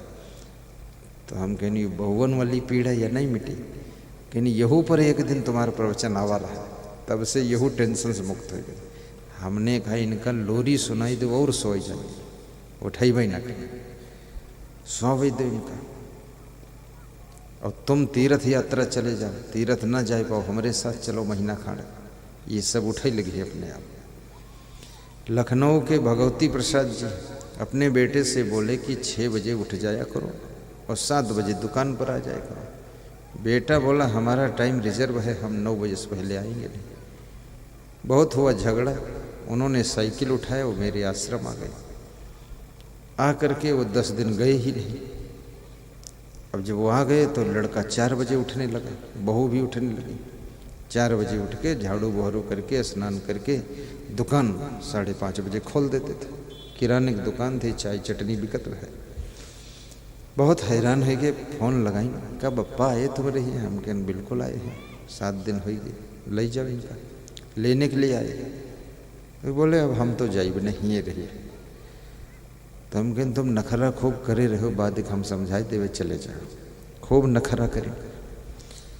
लास्ट में हम कहन तुम पाँव छो संकल्प ले कि जाग जाइब करे रोज, तो ये चली जाए। तो कहन अब हम कबहू नहीं गलती करी, तुमसे पहले जाके। हम कहन अब जाओ तुम। चले गए, लड़का सुधर गवा। तो कुछ घर से निकलो भी हुआ से, अब वहम तुम 100 जूता खाएं, तमाशा घुस के देखें, उसे में घुसे रहते। तुम निकल जाओ, सब दिमाग सही हो जाए लोगों का। इसीलिए तीर्थ यात्रा की व्यवस्था थी कि पति पत्नी तीर्थ यात्रा चले जाओ महीना खाड़ में जितने हैं ये सब ठीक हो जाए। लेकिन अब तीर्थ यात्रा लोग जाना नहीं चाहते। अब लोग कहते हैं सासु तीरथ ससुरा तीरथ, तीरथ साला साली है, और दुनिया के सब तीरथ छूटे, चारों धाम घर वाली है, वो चारों धाम मनावत वैसी बुद्धि बिगड़ी हुई। इसलिए जिंदगी में नरक बहुत है लोगों के, बहुत दुख भोग रहे हैं लोग, बड़ी पीड़ाएं लोगों के पास। तो इस भ्रम को काटिए। और शरीर की स्थिति ऐसी है, इसकी जैसी प्रैक्टिस बना लो वैसा हो जाए। इसकी अधिक सोने की आदत बना लो तो ये 12 घंटे भी सो सकता है, और कम सोने में इसको ढाल लो तो ये 6 घंटे में कंप्लीट हो सकता है। अधिक खाने का आदत बना लो तो 20 रोटी खा सकते हैं आप। 2 रोटी की आदत बना लो, 2 रोटी से काम चल जाएगा। ये हैबिचुअल है शरीर आपका। इसलिए कहते हैं कि उन आदतों को शरीर से भी मत बनाइए जो आदतें आपके विकास में बाधक हैं और शांति में बाधक हैं। मन की भी वह आदतें मत बनाइए जो आदतें आपको पीड़ा देती हैं, आपके घर में उलझन पैदा करती हैं। वाणी की उस आदत को मत बनाइए जिस आदत से आपके घर में कले कलेश होता है। कितने लोगों के घर में वाणी की गड़बड़ी के कारण बहुत कले कलेश है, कोई संभल कर बोलता ही नहीं, सब उल्टा पल्टा बात करते। किसी से पूछ लें कि लोटा कहाँ है, उत्तम नाराज हुई गई, हम का जानी, हमसे कहीं पूछा था। अरे तो धीरे से कह दो, हमको नहीं पता है। किसी से कह देनी ये साइकिल कौन लेगा रही का पंचर करके रखे से, तो हमका का पता कौन पंचर करी से। अब ले तुम्हें गिरो पंचर कौन से भेजे। और कितने लोग काम बिगाड़ के रख देंगे बताएंगे भी। जब तुम उसको लेकर चलोगे तो देखियो ये हवा नहीं, तो नाराजी पैदा होती है। विवेक को जागृत कीजिए, अच्छा काम कीजिए, घर को मेंटेन रखिए, गम भी खा लीजिए, फटाफट कीजिए, समय का दुरुपयोग न कीजिए, समय को व्यर्थ मत गंवाइए, पैसे को व्यर्थ मत खर्च कीजिए, अच्छे कार्य में पैसे लगाइए, प्रसन्न चित्त रहिए, हंसते हुए जिंदगी गुजारिए और कोई प्रकार की टेंशन मत कीजिए। अगर आपके कर्म अच्छे हैं, भाग्य अच्छे हैं, तो याद रखना तुम्हारे साथ में ही मथुरा काशी है। यदि कर्म बिगड़ गए तो आपकी जिंदगी भर उदासी है, जिंदगी भर उदासी है। तो भरम बढ़ा त्यों लोक में, भरम बढ़ा सब ठाव। कहें कबीर कस बाची हो, तुम बसो भरम के गाँव। कबीर साहब कहते हैं कैसे बचोगे, तुम भरम के गांव में बसे हो जहां सब भ्रमित लोग हैं। किसी के द्वार पर कोई नींबू काट कर डाल दे, धागा लपेट कर थोड़ा लाल पीला रंग लगा दे, चावल छिड़क दे, बस लोग डर डर के निकलते हैं, बच बच के निकलते हैं कि नींबू में खतरा। और इस तरह कितने नींबू काट के रस निचोड़ के दालिम खाएंगे, कुछ नहीं खतरा बा, पेट के अंदर रस पहुंचेगा, खतरा नहीं। ये दुआरे कटा पड़ा नींबू बहुत बड़ा खतरा है। अब कहते इसको जो हटाएगा वही मर सकता है। अब हटाए कौन, तो कुत्ता आया, वो समझे कुछ खाए वाला, तो मुँह में धरी से तो खट्टा खट्टा लगा तो थूक दी से लगे, उसके लिए कोई खतरा नहीं। ये आदमी के खतरा। अगर नींबू काट कर धागा लपेट कर चावल छिड़क कर लाल पीला रंग लगा करके कोई तुम्हारे द्वार पर डाल गया है, उससे कोई मर सकता है, तो इंडिया के सभी नींबू इकट्ठे कर लिए जाए, काट लिए जाए, उस पर मंत्र पढ़ा दिया जाए, धागा लपेट दो, चावल छिड़क दो, लाल पीला रंग लगा दो और सारे नींबू पाकिस्तान तरफ फेंक दो और सब आतंकवाद खत्म हो जाए एक साथ में। उससे कौन कुछ मिटने वाला है? फालतू भरम है। यहाँ खुशियाँ हैं कम और ज्यादा है गम। ये दुनिया का रूल। यहाँ खुशियाँ बहुत कम है, गम बहुत है। खुश रहना बहुत कठिन है। हजार टेंशन है, हजार तनाव की बातें, और वो सब अज्ञानता के कारण है। यहाँ खुशियाँ हैं कम और ज्यादा है गम। गा दो। जहाँ देखो वही है भरम ही भरम। बहुत भरम है लोग। जहाँ देखो वही है भरम ही भरम।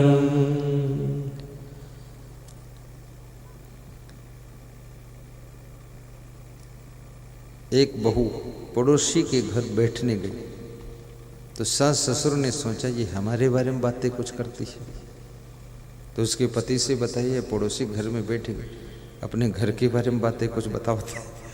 तो उसके पति ने उसको पीटा। जब उसको पीटा तो मायके चली गई। तो उसका ससुर गया, पिता दामाद का ससुर, उसने दामाद को पीटा। फिर दोनों हमारे भगत बन गए। फिर दोनों हमारे पास आए, दोनों में छुड़ावा छुड़ी हुई गई। फिर बोले आप समझा तो ठीक हो जाएगा। तो 3 घंटा उमा समझा। फिर उनके घर के सब बैठे तो उनका ससुर फिर उलझत बहुत रहे। तो हमने कहा समझौता करना हो तो शांत रहो, अन्यथा ये फालतू बातें मत करो। तो मैंने उस माता जी से कहा तुम पड़ोसी घर क्यों बैठती हो? कहीं अपने घर में जेल में कहाँ तक बंद रही? तो उसका पति बोला कि पड़ोसी घर मत बैठे, हमारी मम्मी सोचे तो हमारे बारे में बात करती कुछ, ये भरम होते, वही हम झगड़ा हुआ है।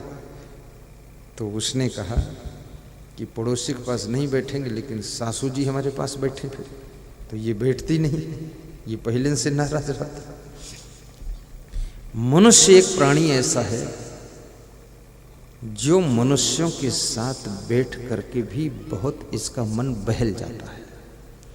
इसलिए सास बहू को साथ साथ बैठना चाहिए, पिता पुत्र को भी बैठकर बात कर लेना चाहिए, और माँ बेटे को भी बात करना चाहिए, और साथ साथ में भाई बहन को भी बात कर लेना चाहिए। बात करने से भी भरम कट जाते हैं, और बात करने से मन बहल जाता है, दुख भी कम हो जाते हैं। और जहाँ बात बंद हो गई वहाँ पर समस्याएं 10 गुना बढ़ जाती हैं। जहाँ देखो वहीं है भरम ही भरम। यहाँ खुशियाँ हैं कम और ज्यादा है गम। इस दुनिया में ज्यादातर लोगों की जिंदगी गम भरी हुई है, और इस गमगीन जिंदगी को लोग जी रहे हैं। तो मैंने आपसे प्रश्न रखा था, अभी वो प्रश्न भी नहीं कर पाया पूरा, वो 1.25 घंटा हो गया प्रवचन करते करते। तो कबीर कहते हैं लंबी जिंदगी जीने का कोई खास अर्थ नहीं। तुम 150 वर्ष जियो या 15 वर्ष जियो, मुहूर्तमपि जीवेच्चे नरः शुक्लेन कर्मणा लोकद्वयी विरोधिना कष्टेन।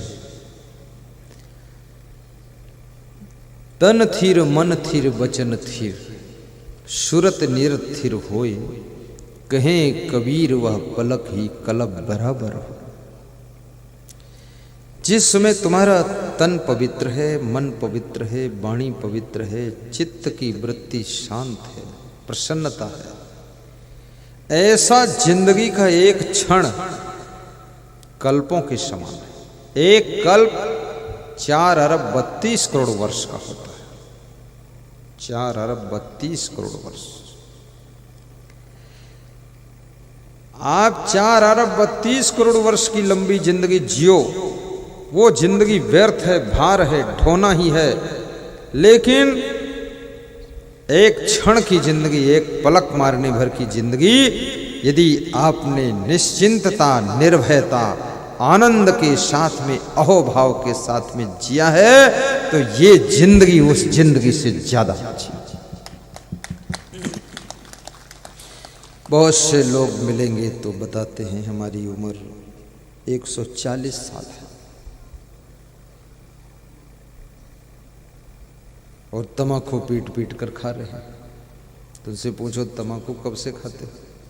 कहते तम्बाकू खाते खाते कम से कम 1 से 20 साल तो हो ही गए। 20 साल की उम्र है तब शुरू करे रहा। 1 से 40 साल की उम्र में केवल तम्बाकू खाए के सीखे, बाकी अकेल कुछ नहीं जाए। इतनी जिंदगी का लंबा अनुभव आदमी को बदल जाना चाहिए। और कोई भी नशा आपकी शांति को, आपके धन को नष्ट करता है। जितने लोग नहीं डूबे हैं नदियों के पानी में, जितने मनुष्य नहीं डूबे हैं कुओं के गहरे पानी में, उससे भी ज्यादा डूब गए हैं बोतलों के बंद पानी में, बोतलों के बंद पानी में बहुत डूब गए दारू में।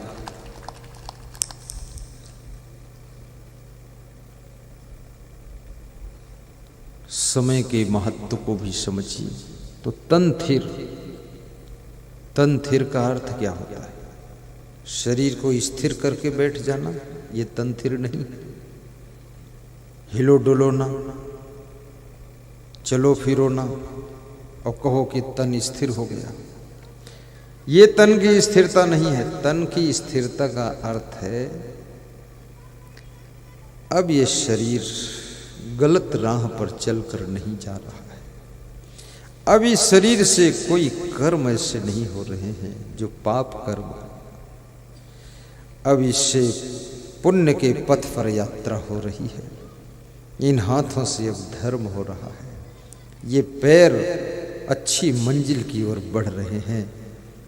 ये शरीर अब सत्कर्म कर रहा है, दुष्कर्म छोड़ दिया है। तो समझ लो आपका तन स्थिर हो गया है। और जिसका तन ऐसा स्थिर हो गया, उस व्यक्ति का तन तीर्थ हो गया है। उसको कोई तीर्थ में डुबकी लगाने के लिए जाने की जरूरत ही नहीं।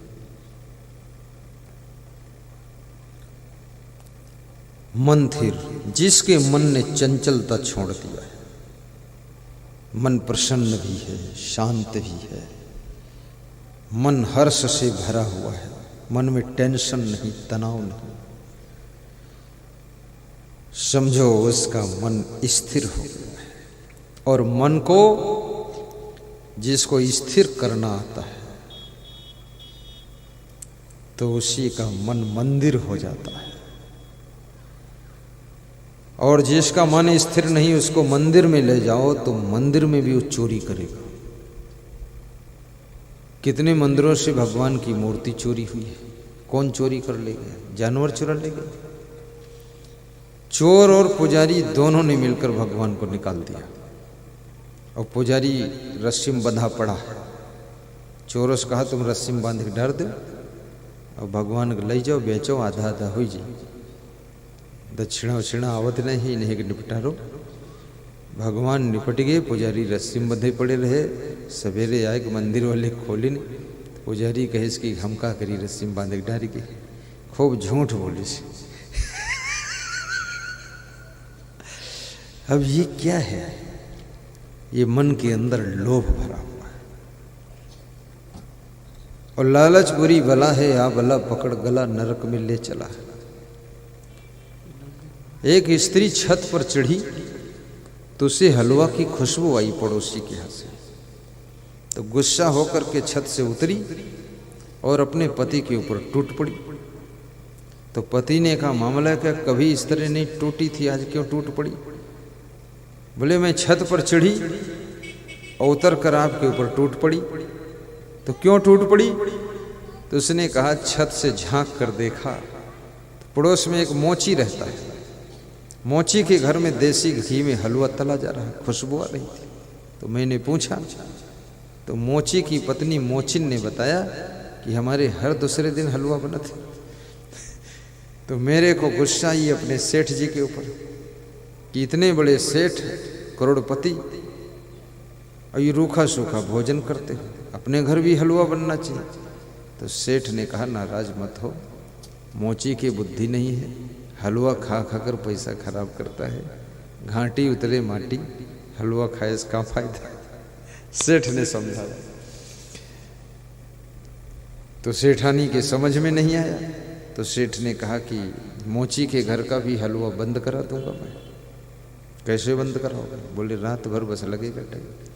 रात में वो चढ़ा सेठ छत के ऊपर, एक लकड़ी लिया आधा फीट की, उसमें 100 का नोट लपेट कर धागस बांध के लकड़ी के साथ फेंक दिया मोची के आंगन में छत से। मोची जब सवेरे उठा तो 100 का नोट देखा लकड़ी में लपेटा हुआ। पत्नी को बुलाया, कहा, देखो भगवान ने आकाश से गिराया है 100 का नोट, लो इसको संभाल के रखो। और पति पत्नी ने सलाह किया, अब इसका जोड़ा हम तुम लगाएंगे। तो जोड़ा लगाने में पड़े। तो 1 महीना हलवा खुशबू आई नहीं। तो सेठ ने पूछा, सेठानी सब खुशबू आवत है? अरे 1 महीने से खुशबू नहीं आई हलवा की। कहीं जौन रोग हमरे लगा रहे वह वो लगा दिया, अब हलवा न बनी इनके घर में। बहुत कंजूस लोग हैं। कितने लोग तो इतने कंजूस हैं कि खुद भी ठीक से खाते नहीं हैं, ठीक से कपड़े भी नहीं पहनते हैं, और ठीक से न बिस्तर बिछौना है, और रुपया बहुत है। उनके घर के सब तबाह है, किसी को खाने भी नहीं देते। और कितने घरों में तो इतने उड़ाऊ वीर हैं कि घर भर मिलकर रोज समोसा उड़ाते, सब वो भी बर्बाद करे हैं। जमीन बेच बेच बर्फी खाते पति पत्नी। जब सब जमीन बिच गए तो मजदूरी करे जाते, हुआ गुड़ खाते, तो फिर पछताते हैं कि जमीन बेच बर्फी न खाई चाहिए। तो पति कहते, तुम्हें तो नहीं मानो, रोज बर्फी खाती रहो, लाहो तो जमीन बेच खवाए दे, अब मजूरी करो। मनुष्य को विवेक रखना चाहिए।